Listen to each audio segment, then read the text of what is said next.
Money is one of the most important powers of the state.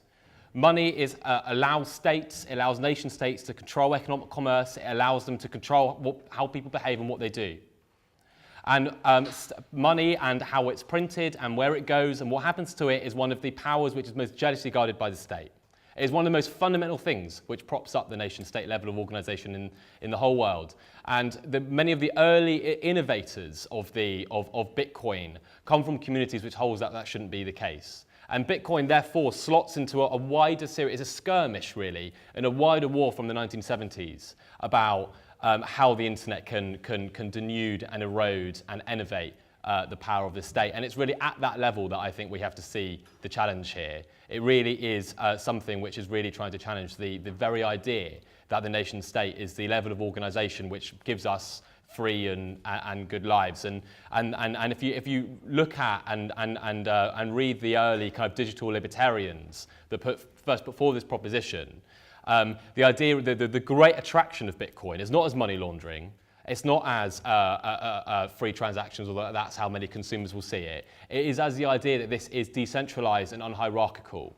It's the idea that you don't need any kind of centralizing institution whatsoever, whether it's a bank or a clearinghouse or anything else, in order to run this. You don't need to agglomerate power in one space. And it's that idea of actually a networked and unhierarchical system of authentication, which I think is actually one of the great technological breakthroughs of Bitcoin, and also one of the great things which now politically and socially we're having to come to terms with. And this is just the beginning.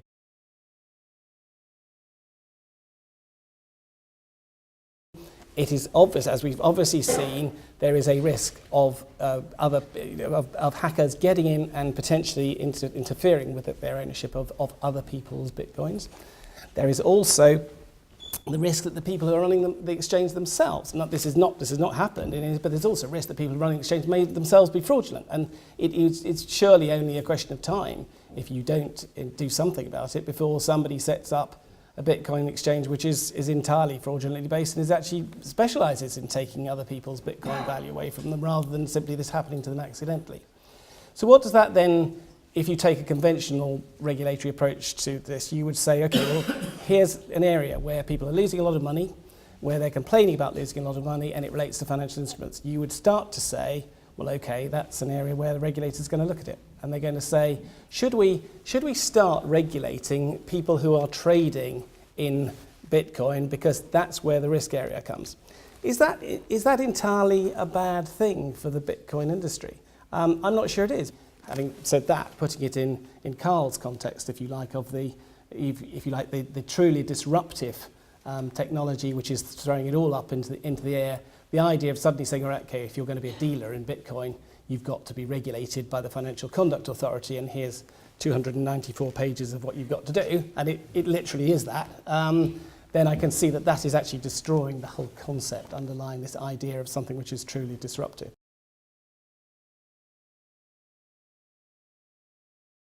Do you say that there's something about Bitcoin which should be regulated in a different way, something intrinsic about it, not in terms of the way it's traded, but do you say this is something which is actually quite a high risk? This is an argument that could be made, but it's quite a high risk product in the sense that at the moment its value is floating around at a great rate. Most people, it seems to me at least, are buying Bitcoin not because they want to use it as a medium of exchange, because frankly it's not realistically at the moment a genuine medium of exchange. You're not going to hold it for that purpose. You're buying it because you want to invest in it. It's like acquiring Apple shares in the early days, because you just think, well, I could get a massive increase in this over time.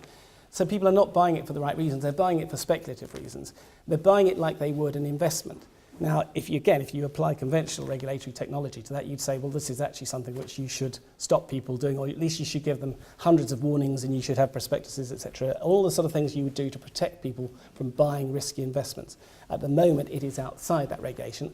It seems to me that when you're looking at something like money laundering, there's actually almost two ways of approaching that. You either say, look, this is what it is, it's anonymous, keep off the grass, don't interfere with us. And that in a sense fits with what you're saying. You say, look, the whole idea is this, it's disruptive, and we want it to be anonymous, we want to have that degree of lack of control of the state interfering with what you're doing.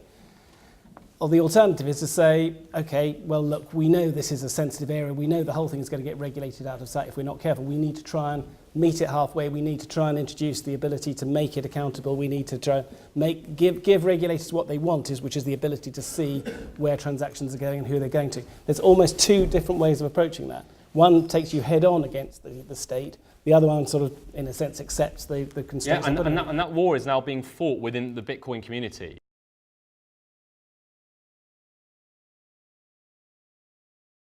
If you have too many cryptocurrencies, doesn't that dilute the value of actually having one which has got sufficient critical mass that it actually genuinely comes to be used by everybody and everybody knows its value, and you can start to price in that currency? Because isn't that a value? If this is really going to work to break down the nation state, shouldn't you just have the one currency that everybody uses, and then you really have broken it down? Well, I think you're going to have, if we can nail this idea of the exchanges, I think you're going to be carrying around a dozen cryptocurrencies, which are probably going to be automatically traded in a way which you'll barely recognise. So, you might have, and there are these, ladies and gentlemen, sex coin left over from something the day before, which you've just, you transact immediately into Anon coin, right? And then you transact it into nursery coin in order to pay for your childcare, right? Almost all, they do exist, and I know this because I went on the cryptocurrency exchange rate list earlier, right? But like they all exist, and I think you're going to have this huge proliferation, and I frankly don't think that the people that find Dogecoin funny really care that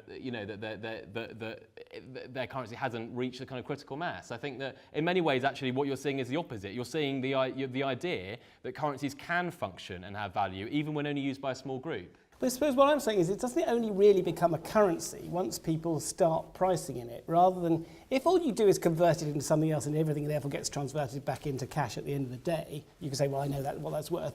Then you can actually, you're using it as a medium of exchange to move value, but it's not really a currency as such until people start pricing in it, is it? And that's when you get your advantage of saying that the state doesn't control the money supply anymore.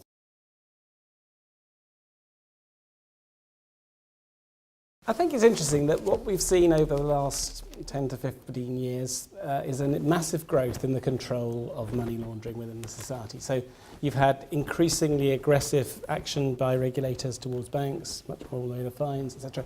You've had more regulation, you have more laws.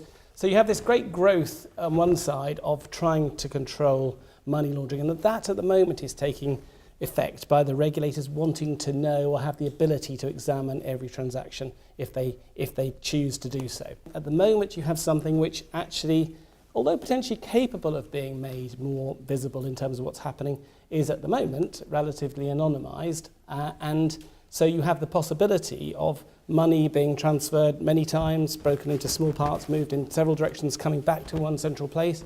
You have that possibility existing under this new currency concept, if you like.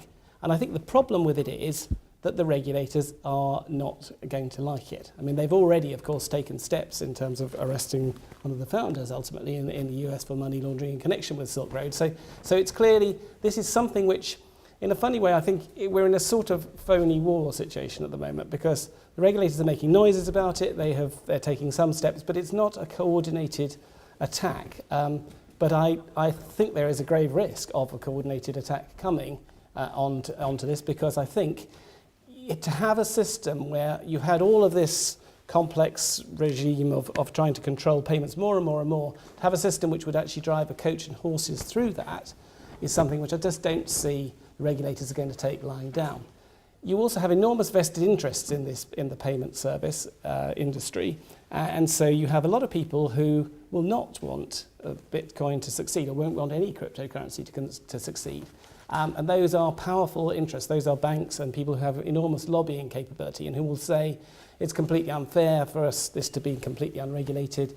We're now competing with something which is unregulated. We have to do all these checks. This is not fair. It's not a level playing field.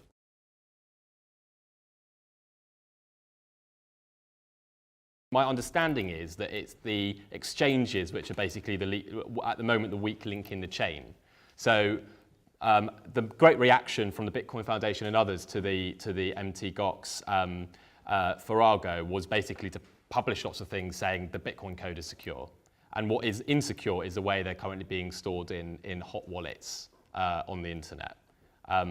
Now, an interesting question really is the level of attack which is currently being thrown at these online exchanges. They are coming under the most enormous amounts of internet pressure. There is an enormous amount of hostile activity which is seeking to probe and inquire and measure and diagnose exactly how they work and how they can be undermined. Sometimes it's I don't want to start thinking about who in fact is actually the executors of these incredibly sophisticated and well thought out and well resourced attacks. But Angus, you're way better than me to be talking about whether Bitcoin's secure or not.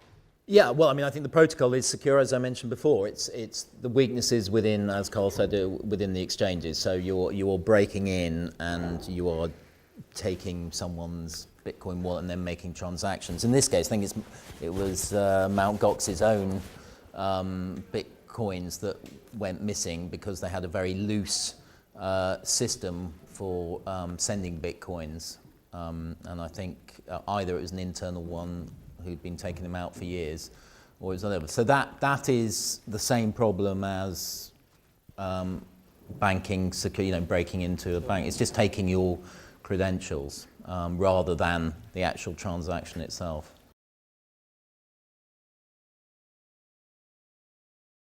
There's around 130 currencies currently churning around somewhere under Bitcoin. And I think this is in fact actually the truly monumental development now looking into the future. I don't really, Bitcoin can rise and fall, I don't mind. What it's done is it's opened Pandora's box for cryptocurrencies. Now, and I think technologically probably by solving this double spend problem.